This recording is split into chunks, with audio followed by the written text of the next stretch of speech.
Everyone, आज की video में हम देखेंगे कि किस किस मैकेनिज्म से क्रॉस पॉलिनेशन फेवर होता है। इससे पहले की वीडियो में हमने देखा था पॉलिनेशन क्या होता है और उसके टाइप्स क्या क्या हैं, और साथ ही हमने देखा था कि क्रॉस पॉलिनेशन किस किस एजेंट के थ्रू हो सकता है। तो आज हम नया टॉपिक चालू करेंगे कि क्रॉस पॉलिनेशन को कौन कौन सी मैकेनिज्म फेवर करती है। तो चलिए शुरू करते हैं। फ्लावर जो है वो दो तरीके के होते हैं।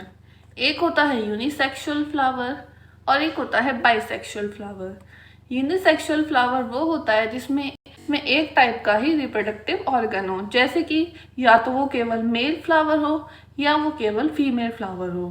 तो इस तरीके के जो फ्लावर होते हैं उसमें तो क्रॉस पॉलिनेशन ऑब्लिगेटरी ही है, क्योंकि उसके पास कोई और चॉइस है ही नहीं कि वो, क्योंकि उसके पास केवल एक ही रिप्रोडक्टिव ऑर्गन है, तो वो किसी दूसरे फ्लावर पे डिपेंड रहेगा रिप्रोडक्शन के लिए।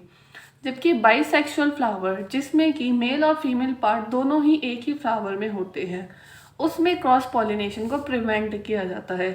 तो उसके प्रिवेंशन के लिए कई टेक्निक्स होती हैं जो कि अलग अलग प्लांट्स में अलग अलग तरीके की होती हैं। तो देख लेते हैं क्या क्या टेक्निक्स है।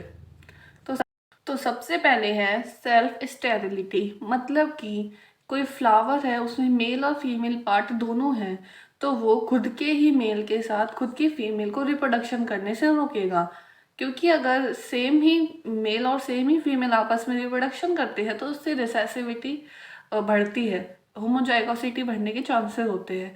तो उससे आगे जाके फ्लावर बहुत वीक होता है। तो इसीलिए सेल्फ स्टेरिलिटी पाई जाती है प्लांट्स में। तो ये कुछ कुछ तरीके से हो सकती है, जैसे कि हो सकता है कि पॉलन ट्यूब की ग्रोथ इनिबिट हो जाए, पॉलन ट्यूब थोड़ा सा ग्रोथ करे और फिर फ्लावर में कुछ ऐसे मैकेनिज्म होगी कि उसकी ग्रोथ इनिबिट हो जाएगी।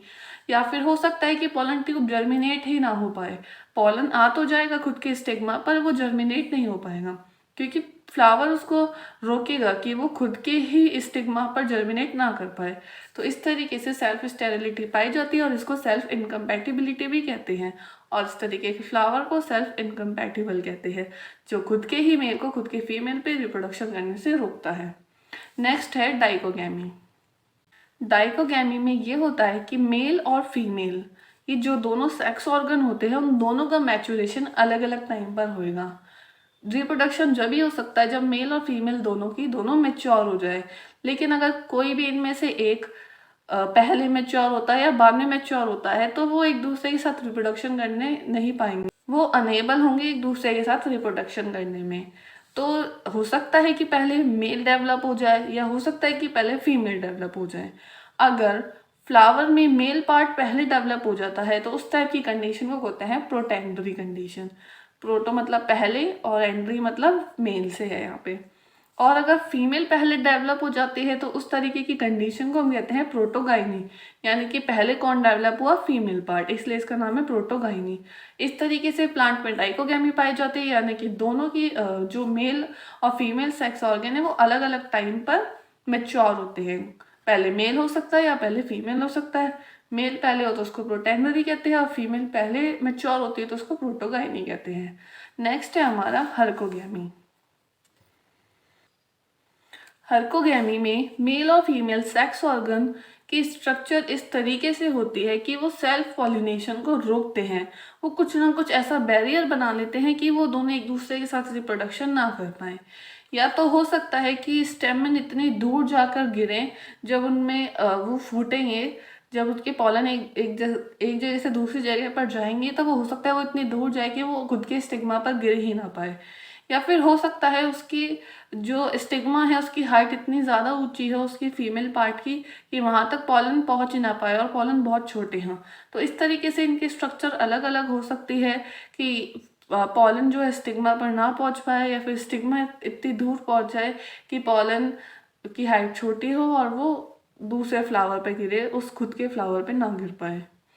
नेक्स्ट है इनमें हेट्रोस्टाइली, यानी कि जो स्टाइल होती है, जो फीमेल पार्ट में स्टिग्मा स्टाइल ओवरी 3 पार्ट होते हैं, तो उसमें जो मिडिल पार्ट होता है स्टाइल, वो उसकी हाइट डिफरेंट डिफरेंट हो सकती है, लेकिन साथ में यहाँ पे स्टेमिन की हाइट भी डिफरेंट हो सकती है। तो ये दो तरीके के होते हैं, या तो हो सकता है कि पिन आई हो या फिर इसको हम कहते हैं लॉन्ग स्टाइल। और या फिर हो सकता है थ्रम आई हो या फिर शॉर्ट स्टाइल हो। तो ये कैसे होता है, देखिए पिन आई में तो क्या होता है, इसमें स्टाइल जो होती है वो लॉन्ग होती है और जो स्टिग्मेटिक पैपिला होते हैं वो भी लॉन्ग होते हैं, लेकिन इसमें स्टेमन की हाइट छोटी होती है और पॉलन ग्रेन भी छोटे होते हैं। मतलब कि इसमें पॉलन छोटे होंगे लेकिन स्टिग्मा यानी फीमेल पार्ट जो होता है वो बड़ा होगा, स्टाइल बड़ी होगी। जबकि थर्म आई में क्या होता है, थर्म आई में स्टाइल छोटी होगी और मेल पार्ट बड़ा होगा। इसमें स्टिग्मेटिक पैपिला भी छोटे होंगे जबकि मेल पार्ट यानी कि स्टेमन बड़े होंगे और पॉलन ग्रेन्स भी बड़े होंगे। चलिए इसको एक डायग्राम की हेल्प से समझते हैं। ये है पिन आई और ये है थर्म आई। देखिए पिन आई में क्या होता है, स्टाइल तो बहुत लंबी चली जाती है जबकि स्टेमिन होते हैं वो छोटा रह जाता है। तो ये पॉलन इसके ऊपर नहीं पहुंच पाएगा, अगर ये फूटता है तो ये आसपास जाके गिरेगा लेकिन ये यहाँ तक नहीं पहुंच पाएगा। इस तरीके से इसमें सेल्फ पॉलिनेशन इनहिबिट हो जाएगा। जबकि थर्म आई में क्या होता है, इसमें स्टिग्मा छोटी होती है, स्टाइल छोटी होती है और पॉलन्स जो होते हैं, स्टेमिन जो होते हैं वो काफ़ी लंबे होते हैं। तो स्टेमिन कहीं और जाके गिरेंगे, खुद की स्टिग्मा पे नहीं गिर पाएंगे। तो इस तरीके से ये दोनों होते हैं। इसके अलावा एक और होती है ट्राई स्टाइली। ट्राई स्टाइली में 3 तरह की हाइट होती है। देखिए कैसे, ये कोई फ्लावर है, ये इसके 2 तरह के एंथर है। स्टेमिन एक तो है जिसकी हाइट छोटी है, एक है जिसकी हाइट थोड़ी बड़ी है, लेकिन इसका फीमेल पार्ट सबसे ऊंचाई पे जाकर है, सबसे बड़ा है। तो ये खुद के पॉलन तो इसके यहाँ तक नहीं पहुँच पाएंगे। एक दूसरा प्लांट है, दूसरा फ्लावर है जिसमें क्या है, 2 तरीके के स्टेमन है। एक स्टेमन तो इस सेम हाइट का है लेकिन एक स्टेमन इस स्टिग्मा की हाइट का है। तीसरा फ्लावर है, उसमें दोनों ही स्टेमन बड़ी बड़ी हाइट का है, जिसमें कि ये वाला तो इस फ्लावर के स्टिग्मा की हाइट का है और ये वाला इस फ्लावर के स्टिग्मा का हाइट है। जबकि इसमें जो फीमेल की हाइट है वो इस मेल के और इस मेल के हाइट की जितनी है। तो क्या होगा, ये सारे फ्लावर खुद के ही पॉलन तो खुद की स्टिग्मा पर नहीं जा पाएंगे लेकिन एक दूसरे पर जा सकेंगे। देखिए कैसे, इसकी हाइट का स्टिग्मा है ये वाला, ये पॉलन यहाँ चला जाएगा और ये वाला भी इसकी हाइट का है तो ये यहाँ चला जाएगा। और इसकी हाइट के पॉलन्स कौन कौन से हैं, ये वाले और ये वाले। और इसकी हाइट के पॉलन्स हैं ये वाले और ये वाले। तो ये वाले पॉलन यहाँ आएंगे, ये एरो थोड़ा गलत लग गया है, और ये वाले पॉलन यहाँ आएंगे स्टिग्मा पर। तो इस तरीके से ये जाते हैं सेम हाइट वाले पर। इसमें 3 तरीके की हाइट है इसलिए इसका नाम है ट्राई स्टाइली। ऐसा नहीं है कि इसमें सेल्फ पॉलिनेशन बिल्कुल भी नहीं हो सकता है ये वाला यहाँ भी आ जाए लेकिन वो किसी और मैकेनिज्म के थ्रू इनहिबिट हो जाएंगी, जैसे कि वो यहाँ जर्मिनेशन ही नहीं कर पाएगा या फिर पॉलन ट्यूब की ग्रोथ इनहिबिट हो जाएगी। लेकिन मैक्सिमम चांस ये है कि ये एक दूसरे के साथ क्रॉस पॉलिनेशन करे क्योंकि इनकी स्ट्रक्चर इस तरीके की ही नेचर में बनी हुई है। तो ये हमारे कुछ मैकेनिज्म थी जो कि क्रॉस पॉलिनेशन को फेवर करती हैं। नेक्स्ट है चेस्मोगैमस फ्लावर। चेस्मोगैमस का मतलब होता है ऐसे फ्लावर जो हमेशा ओपन रहते हैं। अगर फ्लावर हमेशा ओपन रहेंगे तो ज़्यादा चांसेस है कि उस पर क्रॉस पॉलिनेशन हो जाए। और 6 नंबर पे है यूनिसेक्सुअलिटी, मतलब कि ऐसे फ्लावर जिसमें केवल एक टाइप का ही सेक्स ऑर्गन पाया जाता है, या तो वो मेल फ्लावर हो सकता है या वो फीमेल फ्लावर हो सकता है। तो अगर एक ही तरह का उसमें सेक्स ऑर्गन होएगा तो उसे रिप्रोडक्शन के लिए दूसरे टाइप के फ्लावर पे डिपेंड होना ही पड़ेगा, तो क्रॉस पॉलिनेशन फेवर हो जाएगा। अब हम देख लेते हैं कि सेल्फ पॉलिनेशन के लिए कौन कौन सी फ्लोरल मैकेनिज्म है जो कि उसको फेवर करती है।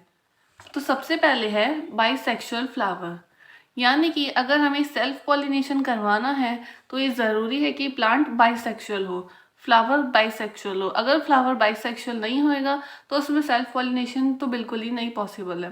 तो इसलिए सेल्फ पॉलिनेशन के लिए सबसे पहली कंडीशन यही है कि फ्लावर जो है वो बाइसेक्सुअल होना चाहिए, यानी कि मेल और फीमेल पार्ट दोनों ही एक ही फ्लावर में प्रेजेंट होने चाहिए। नेक्स्ट है होमोगैमी। होमोगैमी का मतलब है कि मेल और फीमेल रिप्रोडक्टिव स्ट्रक्चर जो होती है वो दोनों सेम टाइम पे मैच्योर होनी चाहिए। अगर वो डिफरेंट टाइम पे मैच्योर होगी, जैसे कि या तो प्रोटोगामी या प्रोटेंडर कंडीशन होगी, तो वो आपस में रिप्रोडक्शन नहीं कर पाएंगे। लेकिन अगर ये दोनों स्ट्रक्चर सेम टाइम पे मैच्योर होगी तो चांसेस है कि इसमें सेल्फ पॉलिनेशन हो सके। नेक्स्ट है बड पॉलिनेशन। बड पॉलिनेशन में जो पॉलिनेशन है वो बड स्टेज में ही हो जाता है। तो बड स्टेज में पॉलिनेशन हो जाएगा तो उसमें सेल्फ पॉलिनेशन ही होगा। नेक्स्ट है क्लिस्टोगैमस। क्लिस्टोगैमस फ्लावर मतलब जो प्लांट हमेशा क्लोज रहता है, यानी कि जो हमें कभी भी खुलते ही नहीं है। अगर वो प्लांट ओपन ही नहीं होंगे तो उसमें क्रॉस पॉलिनेशन कैसे होगा? तो उसमें 100% चांसेस है कि उसमें सेल्फ पॉलिनेशन ही होगा। तो क्लिस्टोगैमस टाइप के फ्लावर में हमेशा सेल्फ पॉलिनेशन होता है। इसका एग्जाम्पल है ऑक्सैलिस। तो ये थे कुछ मैकेनिज्म जो कि सेल्फ पॉलिनेशन को फेवर करती है। नेक्स्ट वीडियो में हम पॉलन से रिलेटेड ही अगला टॉपिक देखेंगे।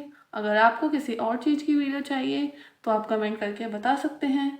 ऐसे ही और वीडियोस देखने के लिए वीडियो को लाइक करें, चैनल को सब्सक्राइब करें। Thanks for watching.